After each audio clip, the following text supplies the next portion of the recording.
Shall we play a game? We got Star Wars Unlimited. We got classic Star Wars games. We got old school D&D, independent RPGs, mini painting, Warhammer, of course, tons of other games. But first, we're gonna need some coffee here on Board Barista Productions.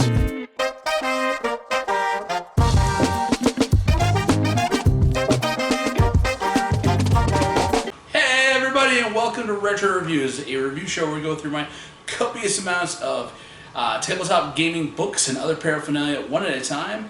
And to keep me from rambling, we have Laura. Hey everybody! And we also have our special guest Victoria tonight because she insisted on sitting with me. Alright. So what are we reviewing tonight?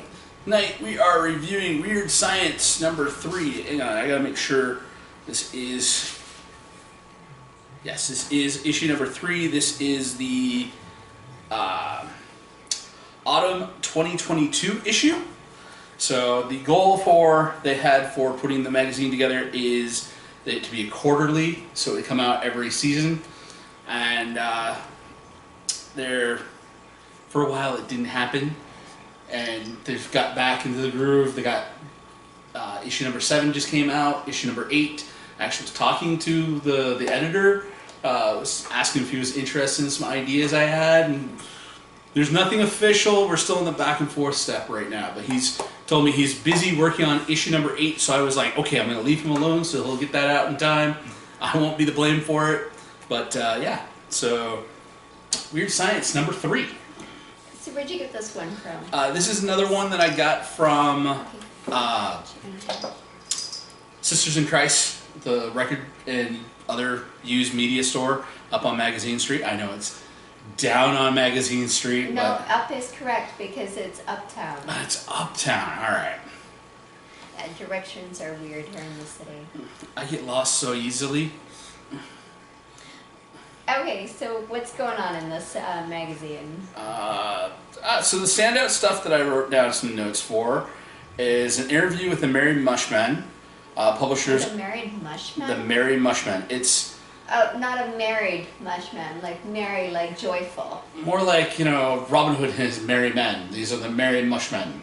It's basically what they call it their gaming group. Kind of like me and the boys up in Holton. We all call Right, ourselves. and next question, what is a mushman? It's like a mushroom man. A mushroom man? Yeah. Do they have mushroom caps? Yes. That's kind of cool. Yeah. Okay, Merry Mush. So they're the publisher of the Old School's Essential Zine Knock. And they also were working when this came out on their Folklore Bestiary.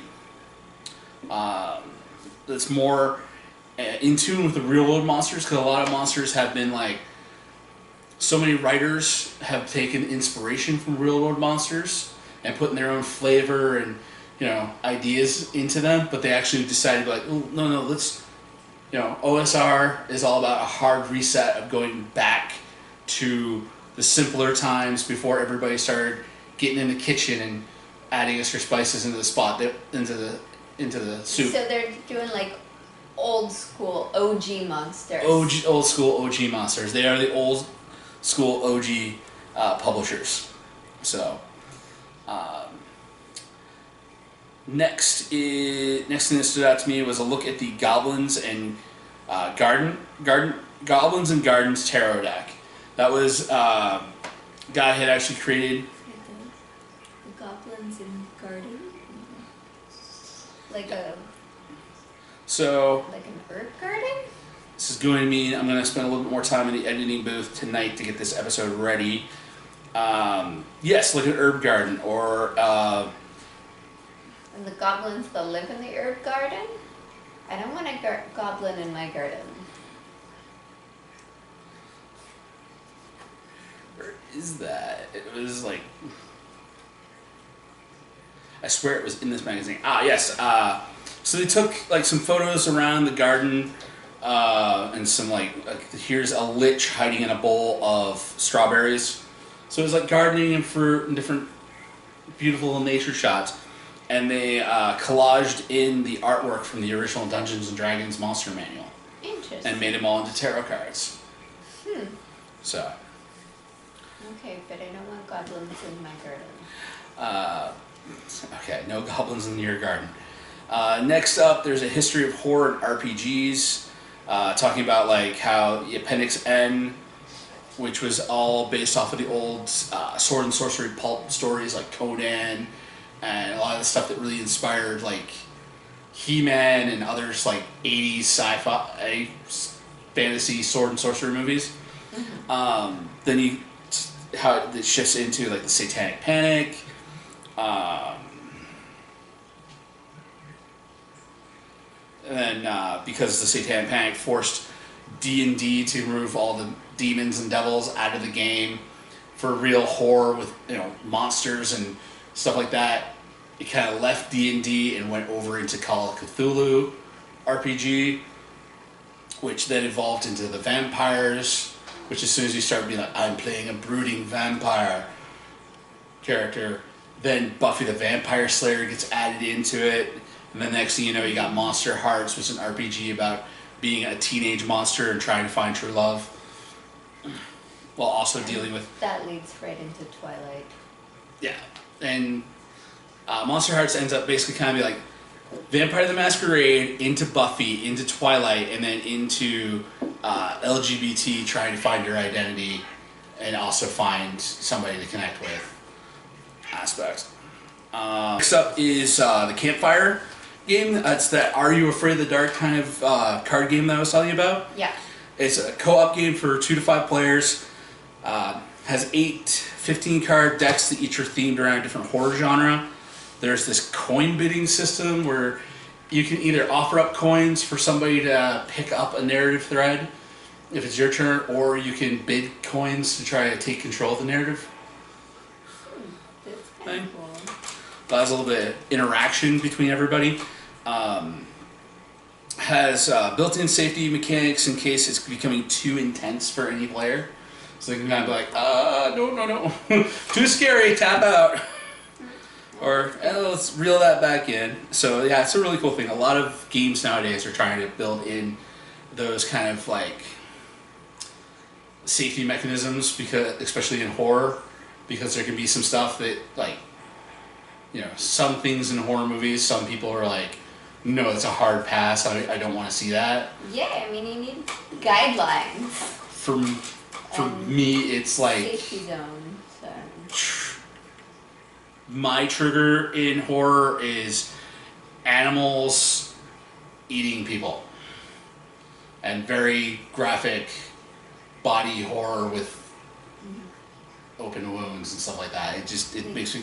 Even watching surgery. Even watching surgeries on TV. I don't like it when people put their hands into other people. Okay, let's get back to the magazine though. But no, I want to keep talking about the safety mechanics, because when you're playing a game for the first time with a group, or you're playing for the first time with new people, it really is good to have something that's kind of like, you're not going to go into the situation and they're going to be completely unexpected what's going to happen, and then you end up losing a friend over, because Cards Against Humanity is a perfect example of that. Some people are like, that's freaking funny, and you play it, and like everyone else at the table is just like, what is wrong with you? And the game ends while everyone is basically teaming up on that one person that just took it just a little too far. So if you don't know your gaming group that well, it's really good to use some safety mechanics. Mind Games is the next thing that stood out to me. It's a great look at the evolution of mental health as a character trait / stats in games, and talking about the shift towards using stress instead of sanity points, because original Call of Cthulhu, and still to this day Call of Cthulhu, it was very much still entrenched in the writings of H.P. Lovecraft about people going insane and then getting locked up in insane asylums because they've peered beyond the veil of reality. Mm-hmm. Whereas now you got games like Mothership, which is a sci-fi horror game, where instead of causing your player to lose sanity points, it causes your character to gain levels of stress, and then it's up to you have more agency of like, how am I going to portray being under all of this stress, and how am I going to react to it, instead of having a dictated, this is how you're going to act to it. It's like, actually not in that situation. So I'm like very much in line with that. I'm building a stress mechanic into Flip to represent that kind of stuff. When things get a little bit too much and you're like, what do we do? Yeah.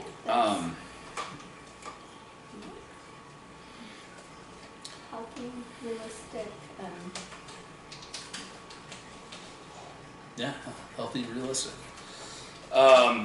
Then we get articles showcasing 2 games, which are what you basically call, in the old school gaming community, meat grinders. Mothership, the horror sci-fi game where the DM makes, like, the DM in the session 0 that started the game, you'd make it clear that, like, best case scenario, one of the players is going to get out of the game alive. But hopefully that one character is going to survive and everyone else is going to die in a way that helps that person survive or helps the mission become successful. And the other game that they talk about, where you're in this whole thing of like, your character is going to die, is called Spire. It's a fantasy horror where you're a drow, the dark elves, the one that you like. I do like the dark elves. That's revolutionary. That is basically meant to die in the revolution, fighting against the high elves that are oppressing your people. Uh-huh. So you play a revolutionist drow.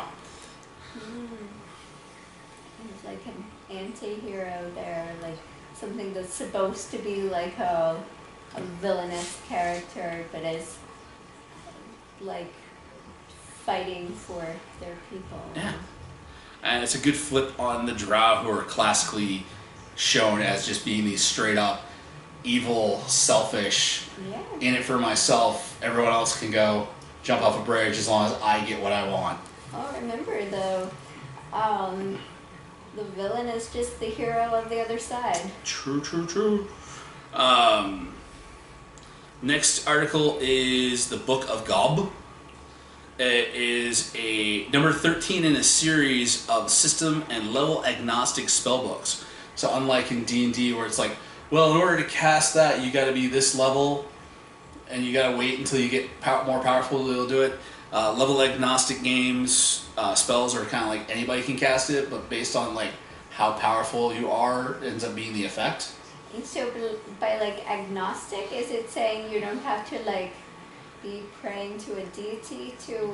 It means that you don't have to, like in gaming, the term agnostic means that it does not conform to any one specific gaming system. Kind of like being agnostic in spirituality or religion is like you don't really conform to any one theology. Also, if you take the word apart, it means like without knowledge. Just a bit of trivia there. Okay. So this one is like their dark eldritch, horror, zombies, monster type spellbook, and I actually want to get my hands on that and look at some of the others in the series, because how I'm doing the magic and stuff in Flip, my game, is like you don't have to get to a certain point to be able to access any power. You can learn it, but the effect happens, but it works using the D6 system, so it's kind of like having the Star Wars Jedi powers. Yeah, you know how to do that and how it works, but based on how powerful you are with the Force and how much you train is how actual powerful that effect is going to be when you try to do it. So I like that idea of having the magic not be locked away and be like, oh, you got to be like an epic high level in order to do this type of thing. It's like you can do it on a little teeny tiny scale. And epic powerful magic is just being able to do it on a big scale. The next thing that stood out to me is the Silver Bayonet. It's a skirmish war game, like Kill Team. where you got a small team of like under 20 minis, and we fight on a table the size of our kitchen table. Yeah, we gotta play with your Tau Meow kitties. They're again. Really cute. So yeah, this is a skirmish game like that, but it's set during the Napoleonic Wars, and is fused with gothic and supernatural elements. So you have like zombies and werewolves and everything like that fighting against Napoleonic French soldiers. Interesting. And with French soldiers and other areas of that. So you got like, black powder flintlock rifles, monsters, demons, stuff like that. Next thing that stood out to me is the Tales from the Loop. The art book that we talked about in a previous one by Simon Stalenhag, where he was doing the Tales from the Loop isn't the alien invasion one. Tales from the Loop is the one where kids are in like a sci-fi 1980s doing kid little adventures. Alright, that's fun. So they took that art book and turned it into a board game that's about solving sci-fi mysteries as a kid while you're also dealing with school and chores. So it's kind of like a Stranger Things, but more sci-fi, less paranormal type board game. Okay, that's cool.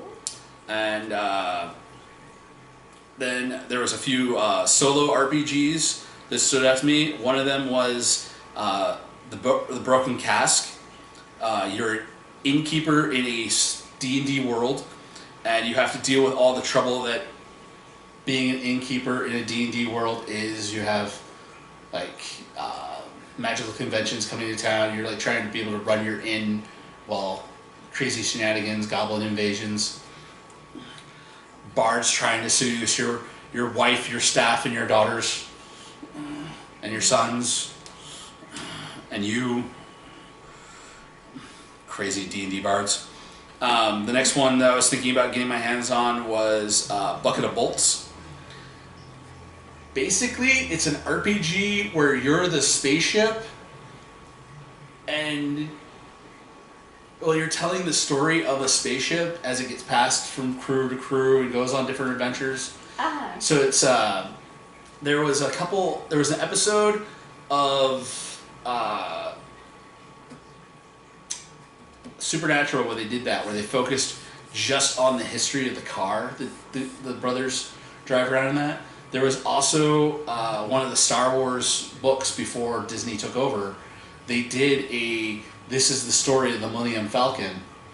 And part of that got kicked off because Han and Leia's granddaughter found like a little hidden compartment in a spot that Han had never modified or changed from the original manufacturer. And it was like a little secret compartment with like a little treasure map inside of it. Yeah. And I figured like this nuts and bolts game would be kind of cool to get and run myself, and then be like next time I'm playing a sci-fi campaign, it's like, yeah, you guys get your hands on a ship, and then I've got like this whole backstory of the ship that I've run through that I can start dropping hints of stuff that they find in different spots and little clues to the ship's history kind of thing. Yeah, that's fun. The next one, this one I thought would be a solo RPG that I think you would enjoy. Okay. It's called Secrets of the Verdant Isles. You are shipwrecked and end up on an enchanted island full of wondrous creatures. And your job, like what you do in the game, is just explore around the island and make friends with the inhabitants. The magical creatures. Yep. That does sound fun. Yeah, there's like over 80 detailed events to create unique experiences for each of the playthroughs. So it's something you can definitely, not going to hit all 80, but you'll just be like, I'm bored, I want to do like a little creative journaling exercise. I think a lot of these solo RPGs, it's basically what you're doing is like, it's creative writing prompts, but in game form. So it makes it more like enjoyable to do your creative writing prompts and writing exercises. Yeah. The last stuff that stood out to me was 2 books on D&D history. There are also 2 that are sitting in my Amazon, cart that I have not pulled the trigger on yet. The first one is called The Game Wizards, and it's the story of Gary Gygax's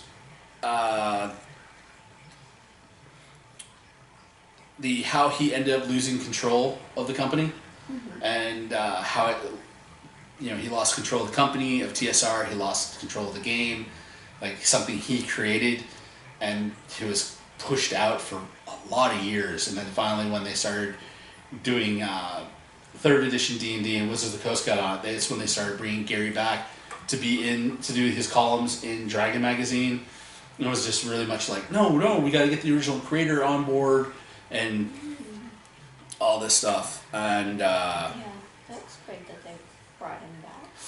it's too bad they didn't do as much with Arneson, because it wasn't until like after Gary died and after Arneson died that you really started hearing a lot more about Arneson's side of the story. And there is a bunch of that stuff in the first part of the Game Wizards, where it was Gary and Arneson wrestling over control of the game, and how Gary took control of the game from Arneson and then ended up losing it when he lost TSR.